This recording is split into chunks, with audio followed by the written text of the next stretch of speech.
الحمد لله وكفى وسلام على عباده الذين اصطفى اللهم صل على محمد وعلى آل محمد.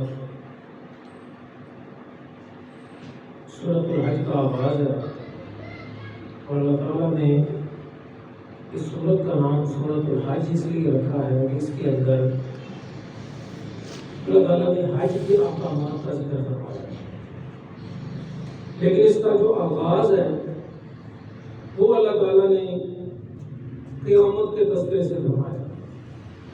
یا ایھا الناس اتقوا ربکم، اے لوگوں اپنے رب سے ڈر جاؤ. ان زلزلۃ الساعۃ شیء عظیم، کہ بے شک قیامت کا جو زلزلہ ہے وہ بڑا عظیم زلزلہ ہوگا. ابھی تھوڑی دیر پہلے پتہ چلا کہ شاید ملائیشیا میں انڈونیشیا کے اندر زلزلہ آیا، بڑا خطرناک اور بڑا نقصان ہو گیا. اللہ تعالیٰ سب کی حفاظت فرمائے. تو یہ زلزلے آنا جو ہے یہ قیامت کی نشانیوں میں سے ایک نشانی ہے کہ پہلے چھوٹے چھوٹے زلزلے آئیں گے، اور یہ چھوٹے چھوٹے زلزلے اس بات کی علامت ہے کہ ایک نہ ایک دن کون سا زلزلہ آئے گا بڑا بڑا.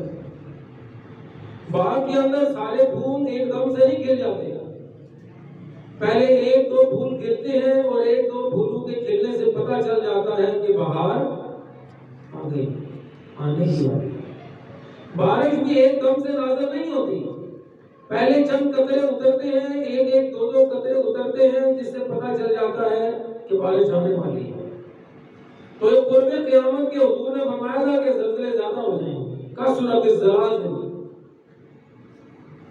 لیکن فرمایا کہ وہ زلزلہ تو بڑا ہی بھیانک ہوگا، یہ کچھ بھی نہیں ہے. یوم ترونھا تذہل کل مرضعۃ عما ارضعت، اس دن تم دیکھو گے کہ دودھ پلانے والی جس کو دودھ پلا رہی ہے اس کو وہ چھوڑ کے بھاگ جائے گی، ماں اپنے بچے کو چھوڑ دے گی. فتضع کل ذات حمل حملھا، اور جس کے پیٹ میں بچہ ہوگا وہ اپنے بچے کو گرا دے گی، اس کا بچہ پیٹ میں ہی مر جائے گا. وتری الناس سکارا، اور تم دیکھو گے کہ لوگ نشے کی حالت کے اندر ہوں گے، کوئی ادھر گر رہا ہوگا کوئی ادھر گر رہا ہوگا. وما هم بسکارا، لیکن فرمایا کہ حقیقت یہ ہے کہ وہ نشے میں نہیں ہوں گے. ولیکن عذاب اللہ شدید، لیکن جو اللہ کا عذاب ہوگا نا وہ بڑا سخت ہوگا. تو وہ قیامت کے دن کی تیاری اس سورت کے آغاز کے اندر کہا گیا کہ اس کی تیاری کرو. اور ایک وقت آئے گا کہ ان الساعۃ آتیۃ لا ریب فیھا، یہ ذہن کے اندر اگلو قیامت آنے والی ہے اور اس میں کوئی شک نہیں ہے. وَإِنَّ اللَّهَ يَبْعَثُ مَن فِي الْقُبُورِ، اور جو قبروں کے اندر ہے اللہ تعالیٰ انہیں اٹھائیں گے، اللہ تعالیٰ ان کو زندہ کریں گے جو قبروں کے اندر ہے. اس لیے تم ایسے نہ گزارو زندگی کو کہ تمہیں پتہ ہی کوئی نہ ہو. فرمایا لوگوں میں سے ایسے ہیں کہ بھئی یعبدون اللہ علی حرف فإن أصابه خیر اطمأن به وإن أصابته فتنة انقلب على وجهه. دنیا کا فائدہ اگر اللہ کی اطاعت میں ملتا ہے تو ٹھیک ہے، پھر اللہ اللہ، اور لیکن جیسے دنیا کا فائدہ نہ ملے، دنیا کا کوئی نقصان ہو جائے تو پھر اللہ کو بھول جاتے ہیں. فرمایا ایسے ہو گئے. اور یہ دنیا میں تم نے ہمیشہ نہیں رہنا، اس قیامت کی تیاری کرو. اصل چیز وہ ہے دنیا میں فائدہ کا ملنا اور آخرت کے فائدے کو یاد رکھو. اور یہ کرتے کیا ہے؟ یدعو من دون اللہ ما لا یضرہ ولا ینفعہ ذلک هو الضلال البعید یدعوہ لمن ضرہ اقرب من نفعہ. فرمایا کہ یہ اللہ کو چھوڑ کر ایسوں کو پکارتے ہیں جو نہ ان کے نفع کے مالک ہیں اور نہ ان کے نقصان کے. ان کی پوجا میں لگے ہوئے اللہ کی بات نہیں مانتے، ان کی بات مانتے ہیں جو ان کو نہ نفع دے سکتے ہیں نہ نقصان دے سکتے. یہ یہاں سمجھ گئی ہم، اس سے مراد صرف بت نہیں ہے. کوئی زندہ بھی کسی کو نفع نقصان نہیں پہنچا سکتا، بلکہ نفع اسی کام میں ہوگا جس کا حکم کس نے دیا ہے؟ اللہ. اور نقصان اس کام میں ہوگا جس سے اللہ نے کیا کر دیا؟ منع کر دیا. بس ساری دنیا کہتی رہے بھائی اس کام میں بڑا فائدہ ہے، اس کام میں بڑا فائدہ، کوئی فائدہ نہیں ہوگا، ہو ہی نہیں سکتا اس کا فائدہ، کیونکہ اللہ نے فائدہ اس میں رکھا ہی نہیں. اور اگر کوئی بندہ کہتا ہے کہ یہ کام کر لو، اس میں کوئی نقصان نہیں ہے، کوئی نقصان نہیں ہے، اگر اللہ نے کہہ دیا نا اس میں نقصان ہے تو ساری دنیا بھی فائدہ کہتی رہے نا تو آخر کار اس کا کیا ہوگا؟ نقصان ہوگا۔ تو فرمایا کہ وہ جو لوگ آخرت کی تیاری کرتے ہیں تو ایک دن اللہ تعالیٰ ان لوگوں کو جنت کے اندر داخل فرمائیں گے، اور جو لوگ آخرت کی تیاری نہیں کرتے نا، دنیا میں مزے لوٹ رہے ہیں اور دنیا کے مزے لوٹنے میں لگے ہوئے ہیں، اپنی مرضی کرنے میں لگے ہوئے، فرمایا کہ کیا ہوگا؟ فالذین کفروا قطعت لهم ثیاب من نار یصب من فوق رؤوسهم الحمیم یصهر به ما فی بطونهم والجلود۔ فرمایا کہ اللہ تعالیٰ ان کو قیامت والے دن آگ کا لباس پہنائیں گے، اور فرمایا ان کے سروں کے اوپر نا گرمی ہوگی نا، وہ کہیں گے ہم نے نہانا ہے جی، نہانا ہے، پانی چاہیے۔ فرمایا ان کے سر پر اللہ تعالیٰ کھولتا ہوا گرم پانی ڈالیں گے، اور اس کھولتے ہوئے گرم پانی سے کیا ہوگا؟ فرمایا کہ ان کے اوپر کی جلد بھی گل کے گر جائے گی نیچے، اور جو پانی ان کے اندر چلا جائے گا تو اندر کی انتڑیاں بھی باہر آ جائیں گی۔ ایسا حال ہوگا ان لوگوں کا جو اللہ کے نافرمان ہے۔ وَلَهُمْ مَقَامٍ مِّنْ حَدِيدٍ، فرمایا پھر ایسا نہیں ہوگا، اوپر سے ان کو لوہے کے ہتھوڑے مارے جائیں گے اس آگ کی عذاب کے ساتھ، اور ساتھ میں اللہ تعالیٰ ان سے کہیں گے کہ ذوقوا عذاب الحریق، چکھو ابھی عذاب چکھو۔ کلما ارادوا ان یخرجوا منها من غم اعیدوا فیها، فرمایا یہ نکلنا چاہیں گے لیکن اللہ تعالیٰ ان کو اسی عذاب میں دوبارہ لے جائے گا۔ لیکن اہل جنت ہے، فرمایا ان سے کہا جائے گا کہ ان اللہ یدخل الذین آمنوا وعملوا الصالحات جنات تجری من تحتها الانہار، فرمایا جو نیک لوگ ہوں گے، ایمان والے ہوں گے، نیک عمل کرنے والے ہوں گے، اللہ ان کو جنتوں میں داخل فرمائے گا۔ تو فرمایا کہ ایسا نہ کرو، اللہ کے ساتھ کسی کو شریک نہ ٹھہراؤ، اللہ کے احکامات نہ توڑو، پہلی قوموں توڑے اللہ نے ان کا برباد کر دیا ہوگا۔ پھر اس کے بعد اللہ تعالیٰ نے یہاں پر حج کا ذکر کیا کہ اللہ تعالیٰ نے تمہارے اوپر حج فرض کیا ہے، تمہیں وہاں جانا چاہیے، جانور قربان کرنے چاہیے، اللہ کے گھر کا طواف کرنا چاہیے۔ لیکن ایک بات یاد رکھ لو، یہ جتنے کام بھی ہوتے ہیں نا جو حج کے ایام کے اندر کیے جاتے ہیں، لن ینال اللہ لحومها ولا دماؤها ولکن ینالہ التقوی منکم، اللہ تعالیٰ کو کچھ نہیں پہنچتا۔ یہ سارے کام جتنے کرتے ہو نا، اس کے پیچھے بنیادی مقصد یہ ہوتا ہے کہ تمہارے اندر کیا پیدا ہو جائے؟ تقوی پیدا ہو جائے۔ یہ روزہ کے رکھنے کا حکم کیوں دیا؟ لعلکم تتقون، تاکہ تم کیا ہو جاؤ؟ پرہیزگار ہو جاؤ۔ بس یہ پرہیزگاری سب سے بڑی بات ہے۔ آج وہاں شالمی کے اندر درس تو حدیث پاک کے اندر آتا ہے کہ اتق المحارم تکن عبد الناس، جو بندہ اللہ کا سب سے زیادہ عبادت گزار بننا چاہتا ہے نا، تو جو کام اللہ تعالیٰ نے حرام کیا ہے نا ان سے بچے۔ حرام سے بچنے والا عبادت گزار بن جاتا ہے، جو حرام سے نہیں بچتا وہ عبادت گزار کبھی بن ہی نہیں سکتا، اس کو عبادت میں مزہ ہی نہیں آئے گا، اس کو عبادت میں مزہ نہیں آ سکتا۔ حرام سے جو بچتا ہے وہ عبادت کرے گا، اس کو اس کے اندر لذت آئے گی، اللہ سے باتیں کرے گا، اس کو مزہ آئے گا، اس کو زیادہ سے زیادہ پھر کرنے کی، کیونکہ یہ قدرتی بات ہے۔ جس چیز میں انسان کو لذت آنے لگے، مزہ آنے لگے، انسان اس میں کیا کرتا ہے؟ آگے بڑھتا ہے، زیادہ کرتا ہے اس کو، اور جس میں مزہ نہ آئے پھر چھوڑ دیتا ہے، چھوڑو یار یہ کیا ہے، چاہے جیسا بھی اچھا کام کیوں نہ ہو۔ تو عبادت میں کہتے ہیں لذت آتی ہے تقوی کی وجہ سے۔ تقوی کا معنی بچنا، حرام سے بچنے کے دو معنی ہیں، ایک ہے کہ جو کھانا ہے پینا ہے وہ کیا ہونا چاہیے؟ حلال ہونا، حرام نہیں ہونا چاہیے، کھانے پینے میں آرام سے بچے۔ اور دوسرا کیا ہے؟ یہ نہیں کہ کھانے پینے میں صرف حرام ہوتا ہے، حرام بولنے بھی ہوتا ہے۔ جھوٹ بولنا کیا ہے؟ غیبت حرام، چغلی حرام، گالی حرام۔ فرمایا جو کام حرام ہے نا کرنے والے اگر ان سے بھی بچے، اور کھانے بھی جو پینے میں حرام ہے اس سے بھی بندہ بچے، اللہ تعالیٰ اس کو عبادت کی لذت عطا فرماتے ہیں۔ ورنہ عبادت کی لذت نہیں ملتی ایسے، اللہ کے ساتھ ایسے نہیں ہوتا تعلق۔ اللہ اکبر۔ لیکن فرمایا کہ کچھ لوگ ایسے بھی ہوتے ہیں، لہم قلوب یعقلون بها او اذان یسمعون بها فإنها لا تعمى الأبصار ولكن تعمى القلوب التي في الصدور۔ کچھ لوگ ایسے ہوتے ہیں، ان کے دل تو ہوتے ہیں لیکن دل سے سمجھتے نہیں، غور نہیں کرتے، ان کے کان تو ہوتے ہیں لیکن کانوں سے بات کسی کی سنتے نہیں ہیں۔ اور یہ بات یاد رکھو، آنکھیں اندھی نہیں ہوتی، انسان کا دل اندھا ہو جاتا ہے۔ اگر انسان سوچنا سمجھنا چھوڑ دیتا ہے نا، پھر وہ دنیا کے پیچھے پڑا رہتا ہے، دنیا کے لیے مرتا ہے، دنیا کے لیے جیتا ہے، دنیا کے لیے روتا ہے، دنیا کے لیے ہنستا ہے۔ فرمایا پھر اس کا سب کچھ دنیا بن جاتا ہے، پھر اس کو یہ نہیں یاد رہتا کہ میں نے مرنا بھی ہے ایک دن، اس کی بھی میں نے تیاری کرنی ہے۔ فرمایا وہ تیاری اس کے ذہن سے نکل جاتی ہے۔ اللہ اکبر۔ تو فرمایا کہ یہ انسان کو آخرت کی تیاری کے لیے کوشش کرنی چاہیے، کیونکہ وہی تیاری جو آخرت کی ہے وہی انسان کے کام آنے والی ہے. اور باقی اگر تم دیکھو کہ یہ ساری کی ساری دنیا جو ہے یہ اللہ تعالیٰ نے تمہارے لیے پیدا کی. یہ جتنی چیزیں اللہ نے یہاں پر تو سخر لکم ما فی الارض والفلک فی البحر بامرہ ویمسک السماء ان تقع علی الارض الا باذنہ ان اللہ بالناس لرؤوف رحیم. اللہ نے تو آسمان تمہارے لیے ٹھہرا دیا, زمین تمہارے لیے بنا دی, سمندر تمہارے لیے بنا دی, کشتیاں تمہارے لیے مسخر کر دی اس نے. تو یہ سب کچھ جو اس نے تمہارے لیے بنایا نا, تو اس کے پیچھے صرف یہ بات ہے اللہ تعالیٰ تم سے بڑی محبت کرتا ہے, اللہ تمہارا خیال کرتا ہے. تو جس طرح یہ اللہ نے سارے خیال تمہارے لیے کیے ہوئے نا, اس لیے اللہ تعالیٰ کے احکامات میں بھی تمہارا خیال رکھا گیا ہے. اللہ کوئی حکم ایسا نہیں دیتے جس میں انسان کا کیا ہو, نقصان ہو. کائنات میں اگر اس نے کوئی چیز ایسے پیدا نہیں نہ کی جو ہمارے لیے نقصان دہ ہو, تو اس کے احکام میں کیسے نقصان ہو سکتا ہے؟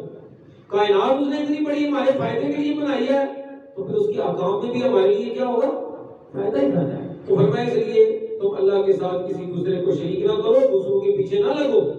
اور پھر یہاں پر اللہ تعالیٰ نے کمال مثال بیان فرمائی ہے. فرمایا ایھا الناس ضرب مثل فاستقیموا لہ, اے لوگوں تمہارے سامنے ایک مثال بیان کی جاتی ہے, اسے ذرا غور سے سنو.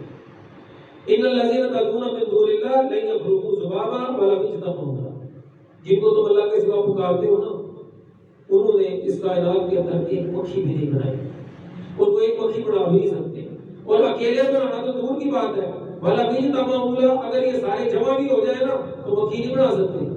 اور تمہارے لیے اللہ نے کیا بنایا, کیا بنایا جی, اللہ نے ہمارے لیے کیا بنایا بتائیں, وہ پوری کائنات بنائی ہے. ہمارے یہاں جب ہوتا ہے نا اولاد بعض دفعہ کسی دوسرے کے پیچھے لگ جائے نا, تو ماں باپ کیا کرتے ہیں, انہیں تیرے واسطے کی کیتا ہے دس آج تک, اس نے تمہارے لیے آج تک کیا کیا, ہم نے تمہیں پالا ہے, پوسا ہے, تمہاری ہر دکھ میں ہر سکھ میں تمہارے ساتھ ہم رہے ہیں, ہماری تم نہیں سن رہے, اور اس کے پیچھے تم لگے ہو جس نے تمہارے لیے کبھی ایک دفعہ تمہارا وہ تو خیر خبر لینے کے لیے نہیں آیا کبھی. اللہ تعالیٰ کہتے ہیں تم کن کے پیچھے لگے ہوئے ہو, کن کو تم اپنا خیر خواہ سمجھتے ہو, انہوں نے تو تمہارے لیے مکھی بھی نہیں بنائی آج تک. اور اللہ نے وہ یہ ان کی اوقات ہی ہے جن کے پیچھے تم لگے ہوئے ہو. اگر ان سے کوئی مکھی ان کے کھانے پر بیٹھ کر کوئی چیز کو لے جائے نا, تو یہ اس سے واپس بھی نہیں لے سکتے, چھوڑا بھی نہیں سکتے. ان کی تو یہ عادت ہے. اور تم ان کو سمجھتے ہو یہ کچھ کرنے کرنے والے ہیں, یہ کچھ نہیں کرے, انہوں نے تمہارے لیے کچھ نہیں کیا, بلکہ ان کی حالت تو یہ ہے کہ یہ خود اللہ کے محتاج ہیں. یہ اللہ سے مانگا کرتے تھے جب تک یہ زندہ تھے, اور آج تم نے ان کو خدا بنا لیا. فرمایا ایسا نہ کرو. حقیقت پتہ کیا بات ہے, ما قدر اللہ حق قدرہ, ان لوگوں نے اللہ کی قدر ہی نہیں کی. نہ قدرے لو نہ شکرے لو کہ اللہ کو چھوڑ کر دوسروں کے پاس جس نے کچھ نہیں کیا اس کی بھلے بھلے. ابھی پچھلے دنوں ایک آدمی ویڈیو دکھا رہا تھا, آپ مجھے بتائیں جی کہ ہماری محبت اللہ سے زیادہ ہے یا ان سے زیادہ ہے, ہم کس سے زیادہ محبت کرتے ہیں. اس نے پھر ایک بندے دکھائے, انہوں نے جناب ڈنڈے اٹھائے ہوئے ہیں, ڈنڈوں کے اوپر جھنڈے لگائے ہوئے ہیں, وہ بتانے لگا کہ ایک دربار کی طرف جاتے ہیں اور تقریباً یہ 12-14 کلومیٹر کا سفر ہے, اور پیدل جانے کا, پیدل جا رہے ہیں, بیویاں بھی ساتھ ہیں, بچے چھوٹے چھوٹے انہوں نے اپنے اٹھائے ہوئے ہیں. وہ کہتے ہیں لیکن مسجد میں نہیں جائیں گے, ہاں ننگے پاؤں لگے ہوئے. بہت سے لوگ کتنے بعد مجھے پتا چلا شیخو پورے سے لوگ آئے یہاں پہ, ایک کوئی دربار ہے وہاں پہ, پیدل کتنے راستے میں راستے قیام کر رہے ہیں, راستے رہ رہے راستوں کے اندر. بتا پوچھے تمہیں کس سے محبت زیادہ, پتا چل جاتا کس سے محبت زیادہ. فرمایا کہ اللہ کی قدر ہی نہیں نا کی, اللہ نے ان کے لیے کیا کچھ نہیں کیا, اور یہ اللہ کے لیے کیا کر پاتے ہیں. تو فرمایا کہ وما قدر اللہ کا قدر ہی نہیں, لوگوں نے اصل میں اللہ کی قدر ہی نہیں کی. اس کے بعد آتی ہے سورۃ المؤمنون.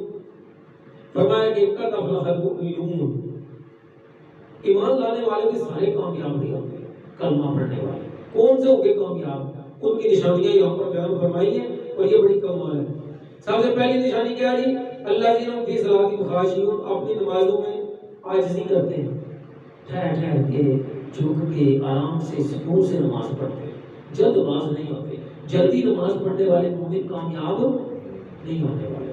والذین هم عن اللغو معرضون, بےہودہ باتیں نہیں کرتے, کسی سے بکواس نہیں کرتے, گالی گلوچ ایک دوسرے سے, گندی باتیں ایک دوسرے سے نہیں کرتے, اعراض کرتے ہیں اس سے. والذین هم للزکاۃ فاعلون, زکات فرض ہوتی ہے تو زکات دیتے ہیں. والذین هم لفروجہم حافظون الا علی ازواجہم، فرمایا کہ وہ بے حیائی نہیں کرتے، اپنی شرمگاہوں کی حفاظت کرتے ہیں. والذین هم لاماناتہم وعہدہم راعون، امانت رکھی جائے تو اس کی حفاظت کرتے ہیں، اگر کوئی وعدہ کر لے تو وعدے کو پورا کرتے ہیں. والذین هم علی صلواتہم یحافظون، اور جب نماز پڑھتے ہیں تو ہمیشہ پڑھتے ہیں. یہ نہیں کہ ایک کو پڑھ لی اور دو چھوڑ دی، دو پڑھ لی، تین چھوڑ دی، تین پڑھ لی، چار چھوڑ دی، یہ نہیں ہے کوئی چکر. ساری نمازوں پر محافظت کرتے ہیں. اولئک هم الوارثون الذین یرثون الفردوس، فرمایا یہ لوگ جنت کے وارث ہوں گے، مومنوں میں سے سارے نہیں. تو اس لیے انسان کو جو ہے وہ طریقے کا اختیار کرنا چاہیے کہ جس سے انسان جو ہے وہ اللہ تعالیٰ کی جنت کا حقدار ٹھہر سکے اور اللہ کی جنت کا وارث بن سکے. پھر اللہ نے یہاں پر اپنی نعمتوں کا کچھ ذکر کیا ہے اور اس کے بعد حضرت نوح علیہ السلام کا تذکرہ کیا کہ اللہ تعالیٰ نے ان کو بھی نبی بنا کر بھیجا، لیکن ان کی قوم نے نہیں مانا. اللہ نے ان کی قوم کو پانی میں کیا کر دیا؟ غرق کر دیا. یہ مختلف قوموں پر. اس کے بعد حضرت موسیٰ علیہ السلام کا بھی یہاں پر ذکر ہے، حضرت زکریا علیہ السلام کا بھی اس کے بعد ذکر آتا ہے. فرمایا یہ قومیں اللہ کی بڑی پیاری تھی، یہ لوگ اللہ کو بڑے محبوب تھے، لیکن اللہ نے ان قوموں کو مختلف عذابوں میں اس لیے ڈال دیا کیونکہ انہوں نے اللہ کے رسولوں کے احکامات کو کیا کر دیا؟ چھوڑ دیا. تو جو بھی اللہ کے رسولوں کے احکامات کو چھوڑے گا، چاہے وہ کسی بھی قوم سے تعلق رکھنے والا ہو، فرمایا وہ کبھی بھی کامیاب نہیں ہو سکتا. اور فرمایا ان الذین لا یؤمنون بالآخرۃ عن الصراط لناکبون، فرمایا کہ وہ لوگ جو ایمان نہیں لاتے آخرت پر اور سیدھے راستے سے وہ بھٹکے ہوئے ہیں. وَلَقَدْ أَخَذْنَاهُمْ بِالْعَذَابِ فَمَا اسْتَكَانُوا لِرَبِّهِمْ وَمَا يَتَضَرَّعُونَ، فرمایا پھر ہم نے ان کو پکڑ لیا. وہ کہتے تھے ہم تو بڑے موسیٰ کے ماننے والے ہیں بھائی، ہمارے بھی بڑے لوگ ہوتے ہیں، ہم تو ولیوں کے ماننے والے ہیں. سبحان اللہ، تو ولیوں کے ماننے والے، وہ یہودی تو نبیوں کے ماننے والے تھے. وہ ولی بڑے ہوتے ہیں کہ نبی بڑے ہوتے ہیں؟ مجھے یہ بتاؤ ذرا. تو کہتے ہیں ہم ولیوں کی نسبت کرتے ہیں، ہماری نسبت قادری چشتی سہروردی ہماری نسبتیں ہیں، ہم ان سے محبت کرنے والے ہیں. اور نبی کا درجہ ولی سے کیا ہوتا ہے؟ وہ زیادہ ہوتا ہے نا. وہ نبیوں سے محبت کرتے تھے، دعویٰ کرتے تھے ہم موسیٰ کے ماننے والے ہیں، ہم ابراہیم کے ماننے والے ہیں. وہ تو ان کو ماننے والے تھے، لیکن اللہ نے یہاں پر فرمایا کہ ان کے ماننے سے کچھ نہیں ہوا. جب انہوں نے بات نہیں نہ مانی، اصل ہوتا ہے بات ماننا، نبیوں کو ماننا، ولیوں کو ماننا، رسولوں کو ماننا، اللہ کو ماننا. فرمایا اس سے کامیابی نہیں ملے گی. کامیابی کس سے ملے گی؟ اللہ کی ماننے سے، رسولوں کی ماننے سے اور ولیوں کی بات ماننے سے کامیابی ملے گی، کو ماننے سے نہیں ملے گی. ہم ابھی تک کو ماننے میں رکے ہوئے ہیں کہ جناب اس کو مان لو، صحابہ کو مان لو، ولیوں کو مان لو، اہل بیت کو مان لو. ٹھیک ہے مان لو، کون کہہ سکتا ہے؟ کون کہتا بھی نہ مانو، لیکن آگے بھی تو بڑھو بھائی. کو ماننے سے کہاں جانا ہے؟ کی ماننے تک. جو بندہ کو ماننے سے کی ماننے تک پہنچ گیا نا وہ کامیاب ہو گیا. اور جو کو ماننے تک رکا ہوا نا پھر اس کا انجام کیا ہوگا؟ وہی انجام ہوگا جو کن کا ہوا تھا؟ یہودیوں کا. وہی ہوگا جو عیسائیوں کا ہوا تھا. اب عیسیٰ علیہ السلام کو چھوٹے موٹے پیغمبر تھوڑی ہے. عیسائی دیکھیں ان کا جشن مناتے ہیں اور ایسا لگتا ہے جشن پوری دنیا میں جیسا جشن ولادت کا حضرت عیسیٰ علیہ السلام کا منایا جاتا ہے نا پوری دنیا میں کسی اور کا نہیں منایا جاتا. مسلمانوں میں تو کئی پڑھ گئے نا، فرقے پڑھ گئے. کچھ کہتے ہیں جی میلاد مناؤ اور کچھ کہتے ہیں میلاد نہ مناؤ، اور سارے مناتے ہیں. تو کیا وہ کامیاب ہو جائیں گے؟ کہ ایسے نبی کا جشن منانے، بھائی نبی کا جشن منانے سے کامیاب ہو جائیں گے؟ پھر تو سارے صحیح جنت کے اندر گئے. لیکن فرمایا نہیں، جشن منانے سے جنت میں نہیں جاؤ گے، بلکہ تم عیسیٰ علیہ السلام کے راستے پر چلنے سے جنت میں جاؤ گے. تو اس وقت تک کامیاب نہیں ہو سکتے. اس کے بعد اللہ تعالیٰ نے سورہ نور کا ذکر فرمایا. اس کی شروع کے اندر کچھ احکامات ہیں، خاص طور پر بے حیائی اور زنا کے حوالے سے. پہلے یہ ہوتا تھا ہر آدمی جس کا دل کرتا کسی کے اوپر کیا لگا دیتا؟ الزام. جس کسی کو بدنام کرنا ہوتا، جس کے خلاف کوئی دشمنی نکالنی ہوتی، اس کے اوپر الزام لگا دیتے، جناب یہ تو بے حیا ہے، یہ اس نے تو زنا کیا ہے، اس نے تو ویسے کیا، یہ تو ایسا. لیکن جب اسلام آیا، یہ اس سے پہلے بھی حضرت یہ واقعہ جو ہے نا، یہ حضرت میں جب الزام لگایا گیا کس پر؟ حضرت عائشہ رضی اللہ تعالیٰ. اس سے پہلے بھی الزام لگائے گئے. پتہ کس پر لگائے گئے؟ سب سے پہلے الزام لگایا گیا تھا حضرت مریم علیہ السلام کا، ان پر الزام لگایا گیا جب عیسیٰ علیہ السلام پیدا ہوئے، کوئی پوچھنے والا نہیں تھا۔ اس کے بعد الزام لگایا گیا حضرت یوسف علیہ السلام پر، زلیخا نے الزام لگایا کہ جناب یہ میری عزت لوٹنے لگا تھا، ٹھیک ہے، اور اسی جرم کے اندر حضرت یوسف علیہ السلام کو 10 سال جیل کے اندر رہنا پڑا۔ کیسے کیسے لوگ تھے، کیسے کیسے لوگوں پر کیسے کیسے الزام لگا دیے۔ تو جب حضرت عائشہ پر الزام لگا تو اللہ تعالیٰ نے قانون بنا دیا، فرمایا اب نہیں بس ہوئی، اب تم کسی پر جب الزام لگاؤ گے تمہارے پاس کتنے گواہ ہونے چاہیے؟ 4۔ اگر تمہارے پاس 4 گواہ نہیں ہیں تو وہ تو بری ہوگا ہی ہوگا، تمہیں کیا ہوگا؟ تمہیں سزا ملے گی، کوڑے پڑیں گے، تو 100 کوڑے تمہیں کوڑے، اس کی جگہ پر تمہیں کوڑے پڑیں گے۔ تو فرمایا اس لیے پابندی لگا دی، اور اس میں ایک فضیلت حضرت عائشہ کی بھی ہے کہ حضرت عائشہ وہ واحد امہات المومنین میں سے ہیں کہ جن کے لیے اللہ تعالیٰ نے کتنی ہی آیتیں سورہ نور کی ان کی پاک دامنی کے لیے ساری آیتیں جو ہیں یہ کیا فرمائی؟ نازل فرمائی۔ اور فرمایا کہ اہل ایمان کو چاہیے کہ جب ان کے بعد یہ خبر لے کر آئے تو ان لوگوں نے یہ کیوں نہیں کہا کہ اللہ نہ تکلم بہذا سبحانک ھذا بہتان عظیم، کہ ہم اس بارے میں بات نہیں کریں گے، ہمیں جو پتہ ہی نہیں ہے اس چیز کے بارے میں۔ اور ہمارے آج کل یہ سوشل میڈیا کا دور ہے، یہاں پر سچ جھوٹ کی کوئی تمیز ہی نہیں رہتی، کوئی پوسٹ کرتا ہے اس کو آگے بھیجتے جاتے، پتہ بھی نہیں سچ کیا ہے جھوٹ کیا ہے، اور اس پر کوئی پکڑ بھی نہیں، اس پر کوئی سوال جواب بھی نہیں، اور لوگ آگے سے آگے بھیج رہے ہیں، بعد میں پتہ چلتا ہے وہ تو سارا فراڈ تھا، وہ تو سارا جھوٹ تھا، کبھی پتہ ہی نہیں کیا کسی نے کہ کیا ہو رہا ہے کیا نہیں ہو رہا۔ تو فرمایا کہ کسی کی ذات کے اوپر الزام لگانے سے پہلے، اور ایک اور اس کے اندر نا مسئلہ پیش آیا، حضرت عائشہ پر نا الزام لگانے میں ایک آدمی تھا، اس کا نام تھا مصطح۔ کیا نام تھا؟ مصطح۔ حضرت ابو بکر صدیق رضی اللہ تعالیٰ عنہ جو تھے نا اس کو خرچہ وغیرہ دیا کرتے تھے، بڑا آدمی تھا تو اس کو خرچہ وغیرہ دیا کرتے تھے۔ جب یہ مشہور ہو گیا نا حضرت عائشہ کے بارے میں یہ بات مشہور ہوئی تو ہر بندہ متاثر ہو جاتا ہے، مصطح بھی ان میں شامل ہو الزام لگانے والا۔ حضرت ابو بکر کو جب یہ پتا چلا نا کہ یار میں اس کے ساتھ کیا کر رہا تھا، اور یہ دیکھو میری بیٹی پر الزام لگانے میں شامل ہو گیا، زبان بند نہیں رکھی اس نے۔ آپ نے فرمایا آج کے بعد اس کو جو میں خرچہ دیتا تھا نا اس کا وہ خرچہ بس آج کے بعد کہتے ہیں جب وہ یہ انہوں نے خرچہ بند کیا نا تو قرآن پاک کی یہ آیت اللہ نے نازل فرمائی وَلَا يَأْتَلِ أُولُو الْفَضْلِ مِنْكُمْ وَالسَّعَةِ أَنْ يُؤْتُوا أُولِي الْقُرْبَى وَالْمَسَاكِينَ وَالْمُهَاجِرِينَ فِي سَبِيلِ اللَّهِ وَلْيَعْفُوا وَلْيَصْفَحُوا، کہ اللہ نے تم میں سے جس کو اپنے فضل سے نوازا ہے، پیسہ دیا ہے، مال دیا ہے، تو وہ کہتا ہے میں غریبوں پر خرچ نہیں کروں گا، میں مسکینوں پر خرچ نہیں کروں گا، میں رشتہ داروں پر خرچ نہیں کروں گا، وہ یہ کہتا ہے وَلْيَعْفُوا وَلْيَصْفَحُوا، ان کو چاہیے کہ معاف کریں، وَلْيَصْفَحُوا اور درگزر کریں۔ أَلَا تُحِبُّونَ أَن يَغْفِرَ اللَّهُ لَكُمْ، کیا تم یہ نہیں چاہتے کہ اللہ تمہیں معاف کر دے؟ کہتے جب یہ آیت کی طرف پہنچے نا تو ابو بکر صدیق کہنے لگے یا رسول اللہ میں نے اس کو معاف کیا، میں نے اس کو معاف کیا کیونکہ میں بھی یہ چاہتا ہوں کہ اللہ مجھے بھی کیا کرے، اللہ مجھے معاف کرے، میں نے اس کو معاف کیا، اور جو میں نے اس کا خرچہ بند کیا ہوا تھا نا وہ خرچہ بھی دوبارہ کیا کر دیا۔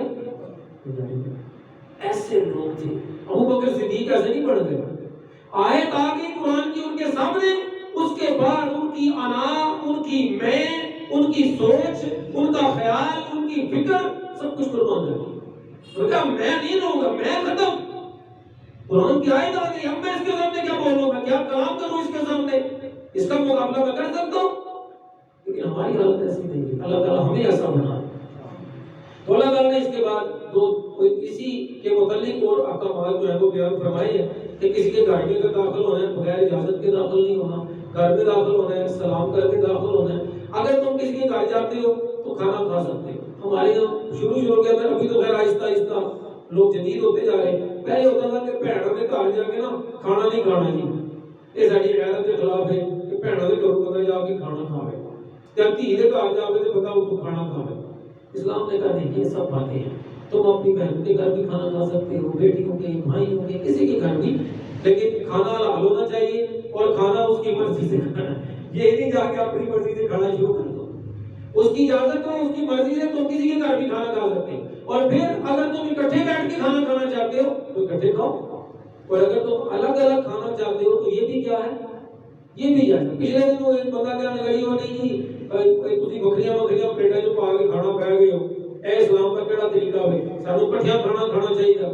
تو میں نے اس کو یہ سورہ نور کی آیتیں پڑھ کے سنائی کہ اگر تم اکٹھے کھانا کھاؤ تو بھی، اور اگر تم الگ الگ کھانا کھاؤ تو بھی تمہارے لیے کیا ہے، جائز۔ ضرورت ہے نا، ضرورت کے تحت ہو سکتا ہے، الگ الگ بھی ہو سکتا ہے۔ ہاں یہ نفرت نہیں ہونی چاہیے کہ اگر کٹھا کھانا کھانے لگے تو کہ نہیں یار یہ بھی آپ سے اسی پلیٹ میں ڈال رہا ہے، میں بھی اسی پلیٹ میں کھا رہا ہوں۔ مردوں میں یہ بات کم ہے لیکن عورتوں کے اندر یہ بیماری بہت زیادہ ہے۔ وہ کسی دوسرے کی پلیٹ میں یا کسی نے بعض ہوتا ہے نا سالن ایک آدمی نے کھایا، تھوڑا سا سالن کیا ہو گیا، بچ گیا، بچ جاتا نا پلیٹ میں، بچ جاتا کبھی۔ یہ ضروری تو نہیں کہ میرا پیٹ بھر گیا میں کہا نہیں میں ہوں۔ ہمارے یہ بھی ایک مسئلہ ہے، سمجھ لیں اس کو بھی۔ کہتے ہیں جی وہ برتن صاف کرنا کیا ہے، سننا ہے۔ اب مجھے بتائیے بندے نے میرے سامنے پرات بھر کے رکھ دی ہے، اب میں کھاؤں گا تو کیسے کوئی مرنا جاؤں گا اتنی پرات کھا کے، کیا کروں گا؟ وہ کہتے ہیں جو سنت کا معاملہ جو ہے نا اس کو سمجھنے میں غلطی ہے۔ اس کا مطلب یہ ہے کہ تھوڑا سا بچ گیا۔ بہت سے لوگ جو ہوتے تھے نا ہمارے یہاں آج بھی ہیں، بہت سے لوگوں کو یہ ہوتا ہے اپنی جو ہوتی ہے نا وہ ان کی طرف میں تھوڑی سی ہوتی ہے، بوتل پینی ہے تھوڑی سی کیا کر دیں گی، چھوڑ دیں گی تاکہ ایسا روڑ لی یار بیٹا چولے ساری پی گئی۔ کئی لوگوں کو یہ ہوتا ہے وہ دل میں ہوتا ہے یار یہ ساری کھا گیا، وہ تھوڑی سی بیچ میں چھوڑ دیتے ہیں۔ فرمایا یہ جو تھوڑا سا چھوڑنا ہے نا یہ ٹھیک نہیں ہے، یہ عادتاً جو تم لوگ چھوڑتے ہو۔ ہاں اگر زیادہ سالن ہے آپ نے جتنا کھانا تھا کھا لیا، جو بچ گیا وہ دوسرا بندہ کھا لے، یہ ضروری نہیں۔ ہمارے استاد صاحب کہا کرتے تھے وہ کہتے کھانا کافی بچ گیا تو مجھے کہنے لگے کہ حضرت صاحب یہ پلیٹ صاف کرنا سنت ہے۔ کہنے لگے ٹھیک ہے پلیٹ صاف کرنا تو سنت ہے لیکن جان بچانا فرض ہے۔ اب میں اتنا سارا کھا کے اپنا پیٹ خراب کر لوں یہ تو کوئی سنت نہ ہوئی کہ سارے کھانا ہی کھانا ہے، تو بچ جائے وہ کون کھا لے، دوسرا کھا لے۔ اس میں آپ یہ آر محسوس نہ کریں کہ جناب یہ جھوٹا ہو گیا ہے یا یہ پلیت ہو گیا ہے، ایسی باتیں اسلام کو پسند نہیں ہے۔ اس بنیاد پر اگر کوئی الگ الگ کھاتا ہے نا وہ ناجائز ہے۔ ضرورت کے اندر کرتا ہے کوئی حرج نہیں، پیے الگ کوئی حرج نہیں۔ پھر اس کے بعد اللہ تعالیٰ نے یہاں پر پردے کا حکم بھی دیا عورتوں کے حوالے سے کہ عورتوں کو چاہیے کہ وہ کیا کریں، بلیہ سے اپنی چادریں اوپر لے کر باہر نکلا کریں، یہ شرم و حیا کے لیے ہے۔ جن کا ان کے ساتھ نکاح حرام ہے ان سے پردہ کرنا ضروری نہیں ہے۔ مثال کے طور پر بھائی ہے، باپ ہے، سسر ہے، ٹھیک ہے، ان سے پردہ، بھتیجا ہے، بھانجا ہے، ٹھیک ہے، چچا ہے، تایا ہے، ماموں ہے، ان سے پردہ کرنا فرض نہیں۔ جن سے پردہ کرنا فرض نہیں ہے ان کے سامنے کوئی پردہ آنے میں کوئی حرج نہیں ہے، لیکن جن کے ساتھ نکاح حلال ہے ان سے پردہ کرنے کا یہاں پر آیتوں کے اندر حکم دیا گیا ہے۔ وَلْيَضْرِبْنَ بِخُمُرِهِنَّ عَلَىٰ جُيُوبِهِنَّ وَلَا يُبْدِينَ زِينَتَهُنَّ، اور اپنی زینت کو بھی ظاہر نہ کریں۔ اور آگے پھر بتائیں گے کن سے ظاہر کر سکتے ہیں۔ اب آگے ایک اور چھوٹا سا مسئلہ ہے، وہ فرمایا کہ وَلَا يَضْرِبْنَ بِأَرْجُلِهِنَّ لِيُعْلَمَ مَا يُخْفِينَ مِن زِينَتِهِنَّ، اگر وہ باہر بھی جائیں نا تو اس انداز میں جائیں کہ کسی بندے کا دھیان اور توجہ ان کی طرف مبذول نہ ہو۔ ایسا برقع نہ پہنے، ایسا لباس نہ پہنے، ایسا زیور نہ پہنے، ایسی خوشبو نہ لگائیں کہ اگر وہ گھر سے باہر نکلیں تو لوگ ان کی طرف کیا ہو جائیں، متوجہ ہو جائیں۔ اور ایک اس کے اندر تو یہاں تک آتا اگر کسی عورت نے خوشبو لگائی اور خوشبو لگا کر وہ مردوں میں سے گزری، فرمایا کہ ایسی عورت اللہ تعالیٰ کے یہاں زانیہ شمار ہو۔ تو فرمایا کہ عورتوں کے احکامات اللہ تعالیٰ نے یہاں پر بیان فرمائے ہیں، اس لیے انسان کو چاہیے کہ ان احکامات پر عمل کریں۔ ایک دو تین باتیں اس کے اندر صرف ہو رہے ہیں وہ میں بیان کروں، اس کے بعد پھر بات ختم کرتے ہیں۔ اللہ اکبر۔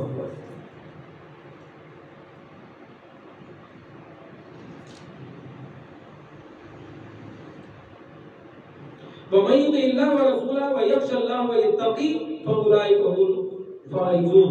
إِنَّمَا كَانَ قَوْلُ الْمُؤْمِنِينَ إِذَا دُعُوا إِلَى اللَّهِ وَرَسُولِهِ لِيَحْكُمَ بَيْنَهُمْ أَن يَقُولُوا سَمِعْنَا وَأَطَعْنَا وَأُولَٰئِكَ هُمُ الْمُفْلِحُونَ۔